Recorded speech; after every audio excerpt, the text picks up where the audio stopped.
buenas tardes, amigas y amigos de Brújula Internacional. Siempre a esta hora el recorrido por los escenarios dinámicos y complejos de la noticia internacional con el choque de las imágenes y la fuerza de las palabras. Recientemente conversábamos en el Festival de Cine Turco con algunos intelectuales de Turquía y nos decían la importancia de que hace 100 años Atatürk tuvo la inteligencia de cambiar el modelo tradicional del Islam político, y Atatürk lo hizo separando la Iglesia del Estado, como en el cristianismo ha ocurrido en Occidente después de la Revolución Francesa, donde el poder político tiene sus propias reglas y la Iglesia es el espíritu. Pero también en Turquía adoptaron el abecedario, las letras occidentales del idioma romano-latino, y dejaron de lado el árabe que era escrito antes en Turquía. A la mujer se le dio todos los derechos civiles y políticos y una sociedad civil democrática que ha venido teniendo éxito en el desarrollo de todos estos años. Por eso, cuando se habla de la revolución siria y los cambios en el mundo árabe, necesitan gran parte de lo que fue el modelo turco, y Turquía fue determinante en la salida de al-Bashar, que la familia tenía 40 años manejando ese país, donde minoría es tendencia alawita cercana al chiismo y la mayoría es sunita, como los demás países árabes, salvo Irán, que es chiita. Y en ese sentido, Siria resistió lo que fue la ola revolucionaria de la Primavera Verde con aquellos cambios extraordinarios. La Primavera Árabe, que derrocó a Mubarak en Egipto, después derrocó a Ben Ali en Túnez y a Gaddafi en Libia. Lo que se espera ahora es que no tengan la situación como Libia, con la anarquía que reina, sino que sigan tal vez un modelo democrático occidental dentro del Islam, como ha hecho Turquía, donde hay libertad religiosa, hay judíos, cristianos, hay toda libertad de culto y sobre todo de opinión, partidos políticos de gobierno, partidos políticos de oposición y alternabilidad en el gobierno, que es lo importante, porque ya un gobierno con tantos años en el poder necesita que los pueblos se oxigenen y cambien hacia otros modelos políticos y económicos y sociales, como va a pasar en Siria. Afortunadamente, hasta ahora los pasos han sido correctos, hay una transición bien acordada, gobierno se retira sabiendo que ya la revolución avanzó sobre Damasco, y las garantías del diálogo, la negociación y seguir adelante, ojalá, hacia cosas más positivas en el Medio Oriente, que ha sido tan inestable. Por eso el nuevo primer ministro de transición de Siria aseguró que la coalición, que dirigida por los islamistas y que derrotó a Bashar al-Assad, va a garantizar los derechos de todos los grupos religiosos, y pidió a los millones de sirios que regresen al país. Vamos a tratar precisamente de hacer contacto hoy o mañana con un representante del Parlamento Mundial que está en Siria para que nos hable de este tema, pero veamos la nota cómo recoge la información.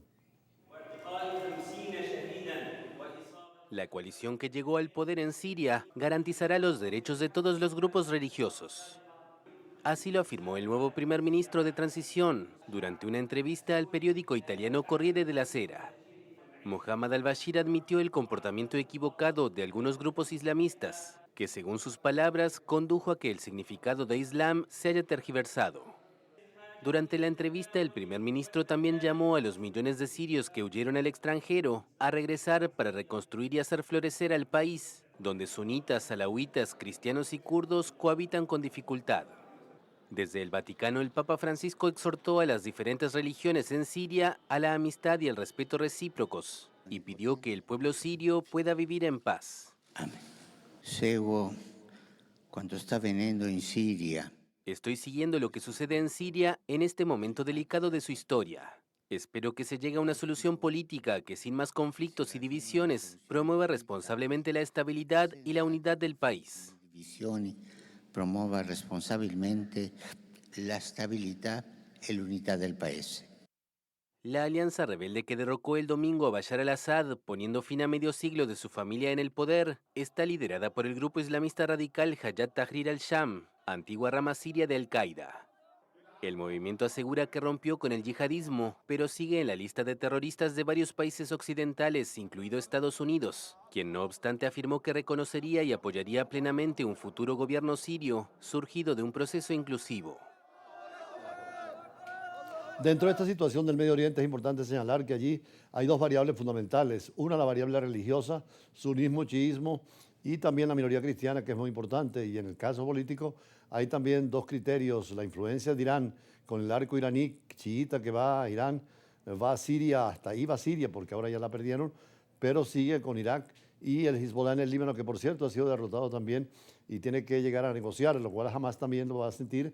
Y esto va a cambiar la geopolítica del Medio Oriente, naturalmente, que además de la variable religiosa está la variable económica y petrolera.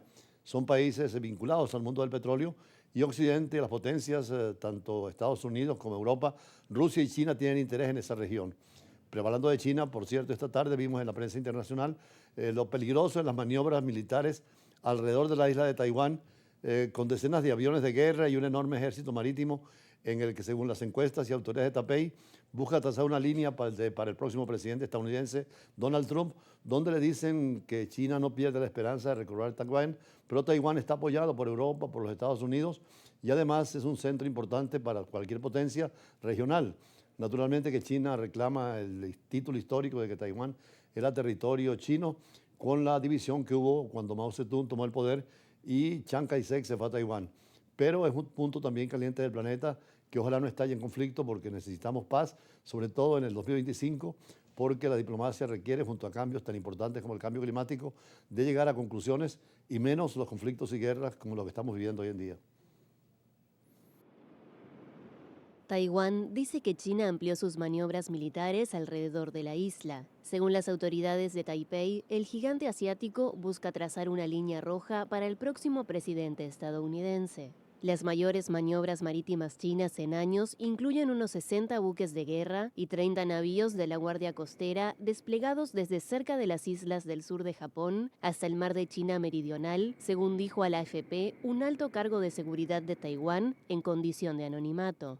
Pekín también amplió la actividad militar aérea cerca de la isla, con 100 vuelos detectados en los últimos 2 días, de acuerdo con el Ministerio de Defensa Nacional taiwanés. Ni el gobierno chino ni su ejército se han pronunciado sobre este incremento de la actividad militar, tanto en el mar de China Oriental como en el estrecho de Taiwán, el mar de China Meridional o el Pacífico Occidental. Taiwán se considera una nación soberana, pero China la califica como parte de su territorio y no ha descartado el uso de la fuerza para retomarla un día. Hace algún tiempo escribimos un pequeño libro sobre lo que llamamos el cisne negro, que es esas situaciones que nadie espera que pasen y pueden pasar. Básicamente en Siria era una especie de cisne negro anunciado porque iban a caer esos gobiernos autoritarios de muchos años en el poder y naturalmente exigen elecciones, ahora el pueblo participe. En esa oportunidad conversábamos en ese libro, que lo pueden pedir por Amazon, o nos llaman también a nuestro teléfono o a nuestro email para que lo pidan. Podemos hacerlo llegar sobre el cisne negro y los líderes mesiánicos, porque el poder lo concentran tanto los líderes autoritarios y muchas veces tratan de engañar con enfermedad o la ocultan.